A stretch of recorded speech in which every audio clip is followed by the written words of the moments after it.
первом видео мы по горячим следам увидели, как работает полиция на второй год полномасштабного вторжения. Казалось бы, все для фронта, все для победы, но система остается в тонусе, работает слаженно и своих не сдает. Круговая порука – это такое братство, которое не имеет отношения к демократическим принципам. Скандальчики с полицией случаются время от времени, но они быстро и гасятся, главное на них не реагировать. Например, недавно выставили такое вот видео, викликали поліцію, щоб написати заяву на полицию, а приехавшая полиция начала крутить заявителей. И что?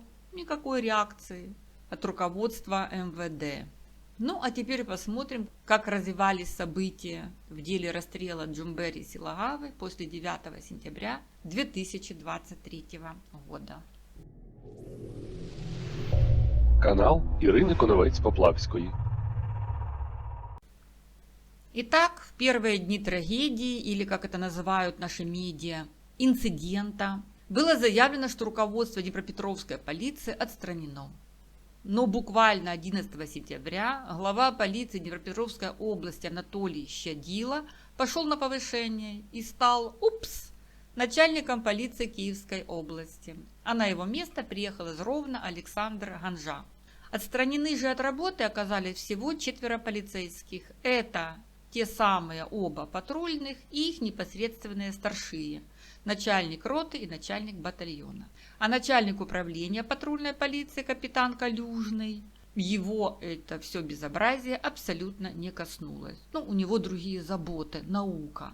В апреле 2023-го капитан полиции Калюжный стал кандидатом юридических наук. Название диссертации – адміністративно-правове регулювання перевезень залізничним транспортом в Украине. Такая вот нейтральная темка.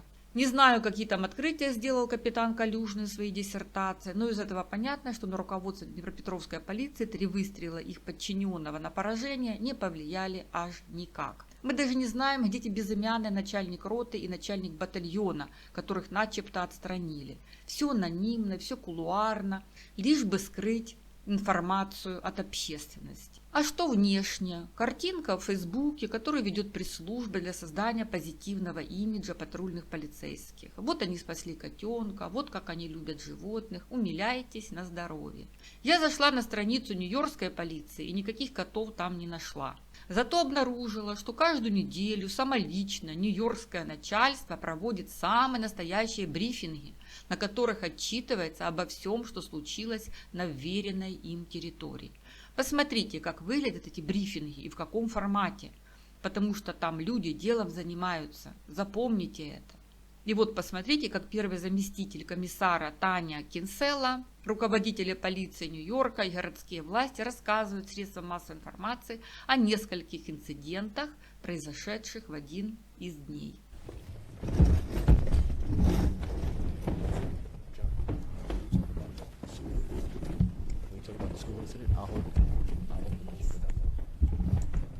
Good afternoon. I'm First Deputy Mayor Sheena Wright, and we are joined here by members of the NYPD, New York City Public Schools, and the MTA, and other leaders in the administration. We have been in constant communication with Mayor Adams. We are here to discuss 3 significant events that happened today involving young people. The first incident I'll touch on will be at 12 o'clock today, 70 Precinct, East 16th and Avenue M. We have a 16-year-old female student walking from Morrow High School about a block away. She's going towards the bus stop.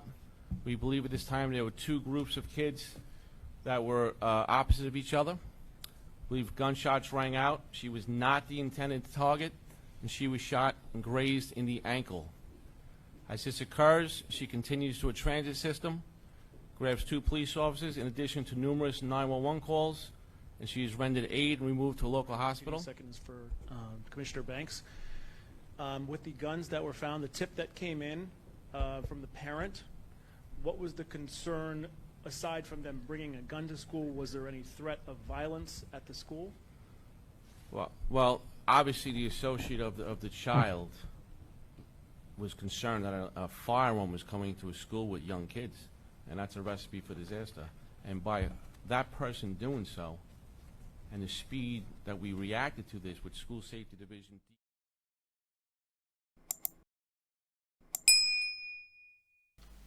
И еще 5 копеек о том, как в Америке. Я в свое время просмотрела все судебное заседание над Дереком Шовином, который задушил Джорджа Флойда.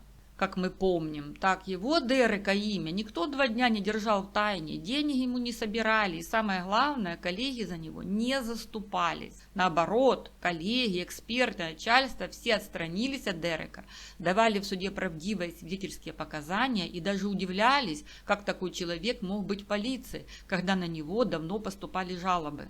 И кажется, даже кого-то наказали за это попустительство. Итак, 15 сентября состоялся суд над Татьяной. Перед этим следователи Днепропетровской области вручили ей уведомление о подозрении по части 2 статьи 342 Уголовного кодекса Украины «Сопротивление представителю власти, работнику правоохранительного органа» и так далее.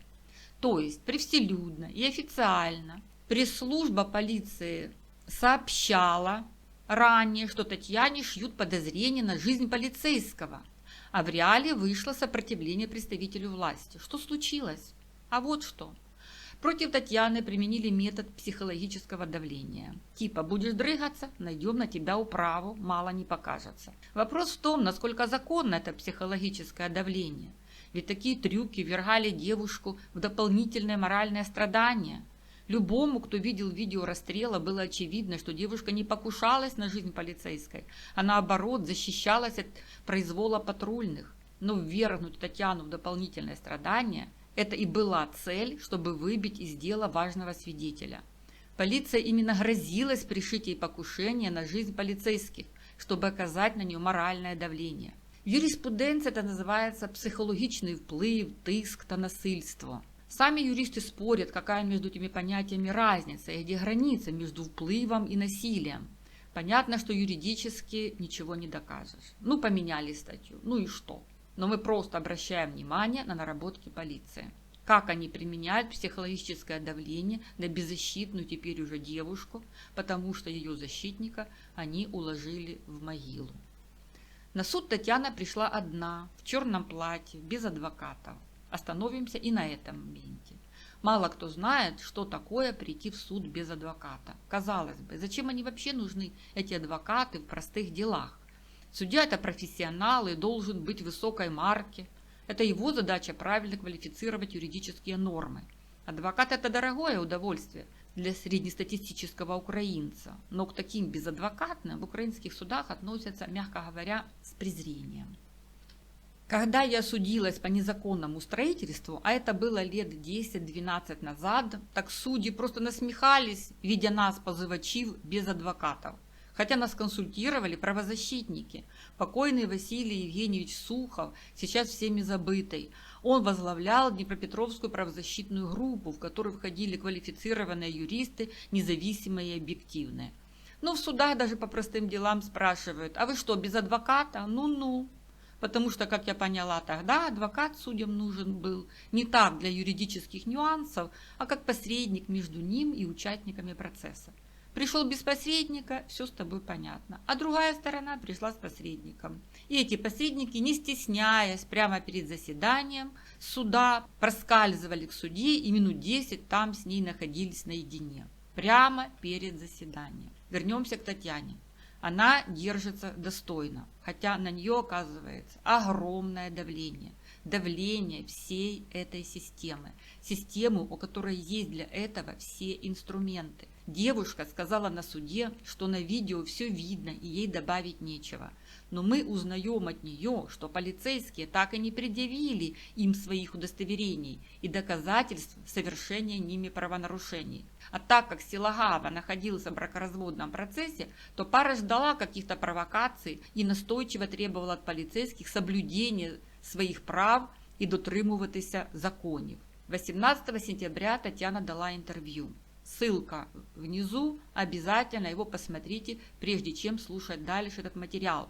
В этот же день, 18 сентября, Юлия Сигида объявила с хэштегом захист патрульного, что она выходит из дела и объяснила это страшной занятостю. Цитуємо Юлію Сігіду. Моя думка незмінна, і я висловила її на судовому засіданні. Я вважаю, що патрульний діяв в стані крайньої необхідності і мав підставу для застосування зброї. Слідство триває, захист працює. Колегам удачі, Єгору та Анастасії витримки та одужання. Патрульним мій респект за взаємодопомогу. Всім дякую за величезну підтримку та добрі слова. Напомним, что Юлия кинулась еще 30 августа на защиту полицейских абсолютно бесплатно, как правозащитница, как она себя позиционирует, так сказать, по зову сердца. При этом Юлия как-то не заметила нарушения прав Татьяны этими самыми полицейскими. Такая вот избирательность. Легко стать на сторону тех, на защиту которых бросилась вся государственная машина со всеми ее инструментами и наработками со времен СССР. 19 сентября апелляция на домашний арест полицейского Звонкова. Скарги подали захисник особа 5 та прокурор. Как быстро, помню, мы апелляции месяца 2-3 ждали. Полицейский это особа 7. Аргументы прокурора. Слушаем внимательно. Особа 7, застосовуючи табельну зброю, усвідомлював, що він перебуває в місці, де може бути завдано шкоди іншим особам. Крім того, застосування вогнепальної зброї без належного повідомлення про застосування зброї є умисним вбивством. 3 постріли в область життєво важливих органів є підтвердженням наявності в діях особи 7 прямого умислу саме на позбавлення життя особи, а не зупинення дій останньої. Запомним эти слова. 3 постріли в область життєво важливих органів. Прокурори словами не бросаються, як ми розуміємо. Далі. Особа 7 не заперечує, що здійснив вистріли в спину потерпілому. В ітогі суд апеляційні скарги захисника, а також прокурора, залишив без задоволення. 25 сентября адвокаты полицейского выставляют вот такой пост, где задают вопрос, который трудно понять, но это не важно. В вопросе содержатся ключові слова. Чи буде неспроможність сторони обвинувачення правильно відреагувати на суспільний запит передумовою для недбалості поліцейських при виконанні своїх завдань? Суспільный запит – это ключевые слова данного обращения. 30-31 августа они при помощи ботов и продажных медиа задурили голову населению, и вот адвокат включается в этот грязный чемпионат.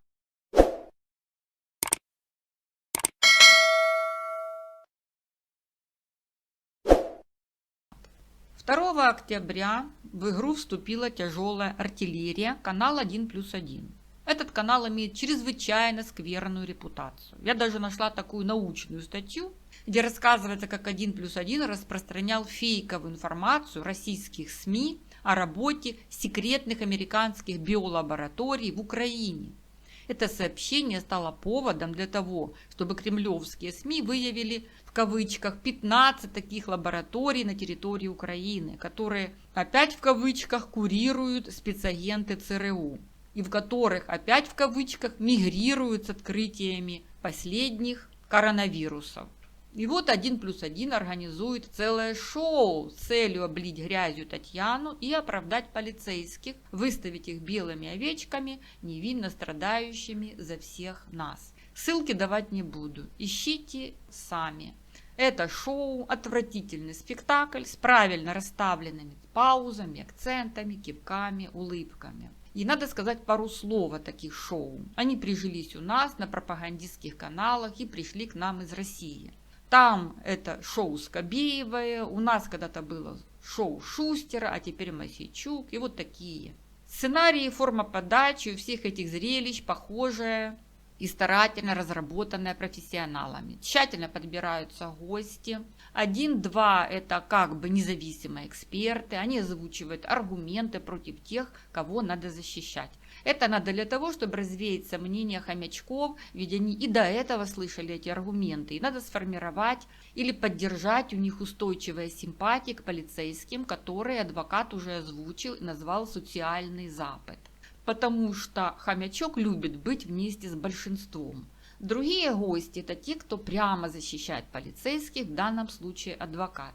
А остальные – это самые важные участники, так называемые эксперты всякого калибра, а ведущие и зрители поддают эмоции, гасят аргументы типа независимых экспертов. Их резоны утонут в море манипуляций и лжи. В итоге у хомячка зрителя останется послевкусие, что все сомнения его рассеялись, доблестные полицейские страдают от происков истерички и алкоголички Татьяны. Кому тяжело подобный бред выдержать, кто бережет свою психику, послушайте мои впечатления, а там сами решаете, смотреть или нет.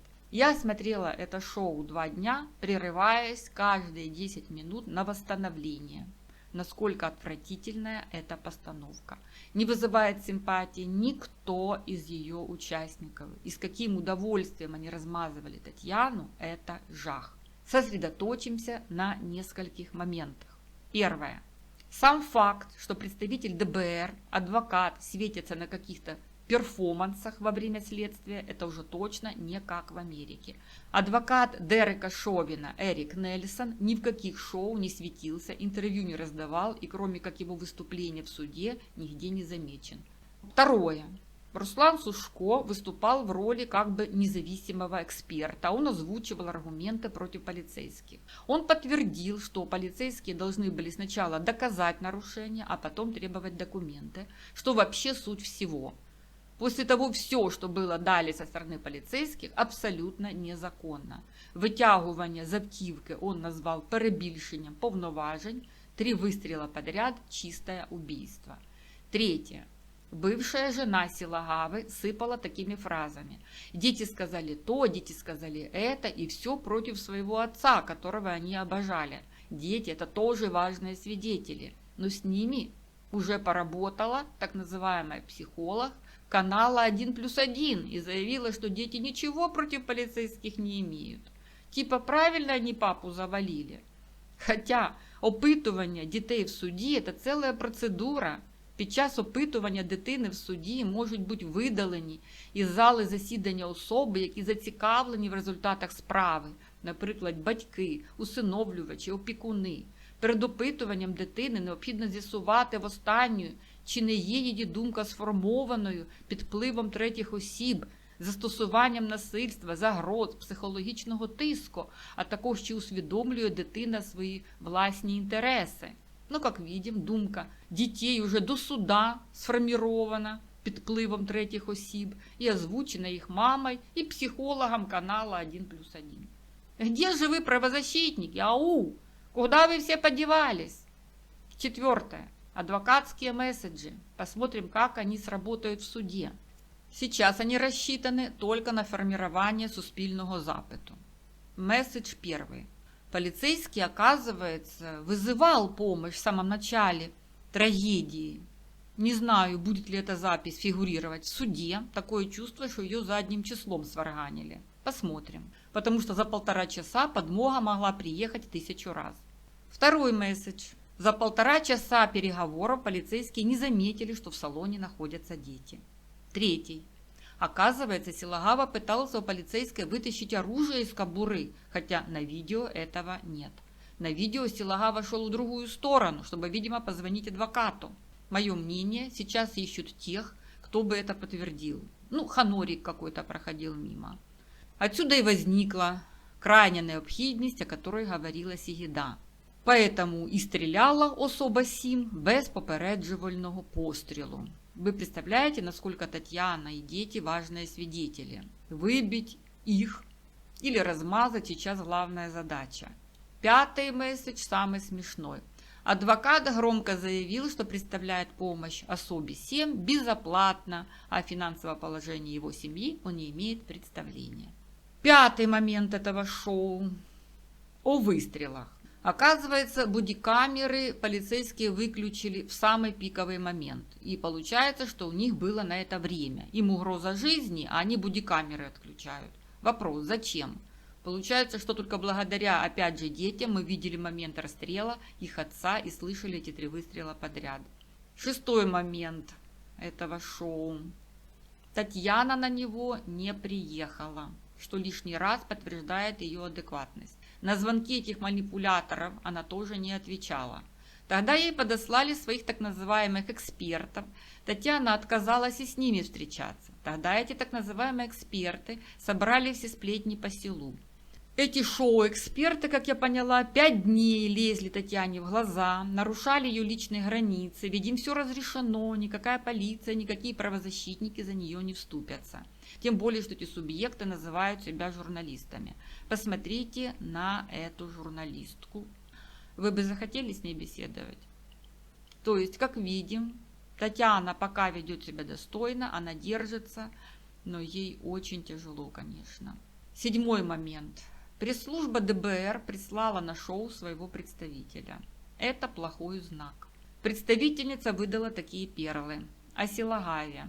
Напередодні випивав, а потім сів за кермо. Напередодні – це у попередній день, то есть вчера. При этом раньше была информация, что у него анализ на алкоголь так и не брали. Но ДБР кинула этот посыл в массы. Другой перл подбросил дровишек в костер против Татьяны. У нее обнаружили алкоголь аж 0,33 промилле. Хомячок схавал, а мы проверяем этот момент.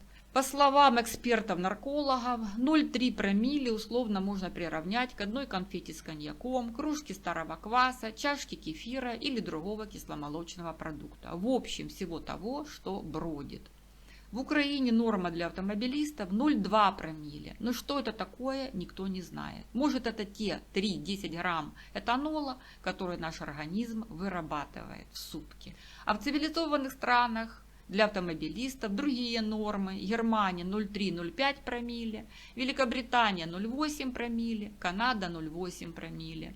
Ну, хомячки же разбираться не будут. Им кинули такой вот заголовок. Пьяная за рулем, била патрульную.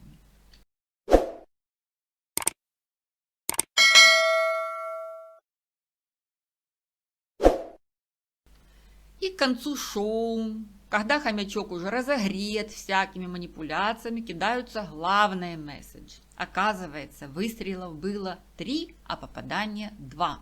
И предъявляют ржавое пятно на тротуаре. Но мы же помним заявление прокурора. 3 пострелы в область життєво важливых органов. А это значит, что они готовят хомячков к версии, что не попал именно первый выстрел, а значит он был предупредительный. Хотя даже мышам известно, что перед выстрелом полицейский слух должен предупредить о том, что будет стрелять. Затем направить пистолет на человека, чтобы было точно понятно, что он собирается делать. И если реакции нет, тогда только выстрелить. И, как вы понимаете, это тогда, когда человек стоит лицом к полицейскому, а не спиной. При этом целиться нужно в руку или ногу, чтобы не задеть жизненно важные органы. И самый главный месседж: готовьтесь, что 115-я статья плавно перерастет в 118-ю. Для этого все эти шоу и проводятся, чтобы не было шоком потом для населения. Вот так. Кушайте и не обляпайтесь, хотя вы уже и обляпались. Эксперименты над вами еще в самом разгаре. А нам остается отметить, что осталось за скобками этого шоу. Это те самые 1,5 часа, в течение которых полицейские давили Силагаву. Зачем, неизвестно. Нам показали 8 минут. И почему отпустить Силагаву, раз он такой продвинутый в плане знания законов и защиты своих прав, а протокол составить потом, это было недопустимо для патрульных. Им нужно было дать какой-то результат. Но этот момент, скорее всего, так и останется за скобками. Канал Ірини Коновець-Поплавської. И вот, наконец, 11 октября сам глава МВД на едином марафоне высказался о трагедии, о инциденте в Дніпрі. Вот що відповів міністр. Давайте про це поговоримо, адже час минув. Які висновки вже зробили після інциденту в Дніпрі з патрульним Єгором Звонковим і пасажиром, чи водієм Джумбері Сілогавою? Чи повернулася, до речі, вже до роботи напарниця Звонкова Анастасія Жила? Про це трохи. Ну, Анастасія зараз знаходиться ще на лікуванні на сьогоднішній день. Стан здоров'я не дозволяє їй вийти на роботу. Що стосується даної ситуації, про яку ви говорите, то ми кардинально переглянули алгоритми дій поліцейських на вулиці. Це стосується і підрозділів патрульної поліції, спецпідрозділів Національної поліції, дільничних офіцерів поліції, поліцейських офіцерів громади.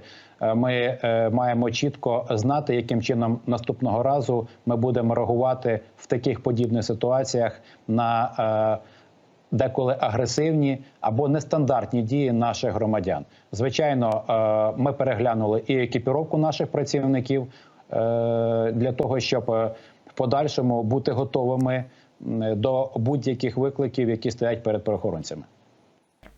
Ну, отметим, что, во-первых, они сделали выводы, как дальше реагировать на агрессивні або нестандартні дії наших громадян. И ни слова о том, что в том случае полицейские действовали как-то неправильно. Но если они все делали по инструкции закона, то зачем пересматривать? Если нарушили, то как вы наказали их? И насчет Анастасии, которая находится на лечении, и только ее состояние здоровья не позволяет ей выйти на работу. Но это не мешает ей ходить по апелляционным судам, чтобы поддержать своего коллегу, принимать участие в шоу, где она выглядит отнюдь не больной, а наоборот достаточно веселенькой и уверенной в себе. Здоровье ей позволило работать шоу-экспертами над своим голосом, чтобы хомячки забыли, как она себя вела во время трагедии.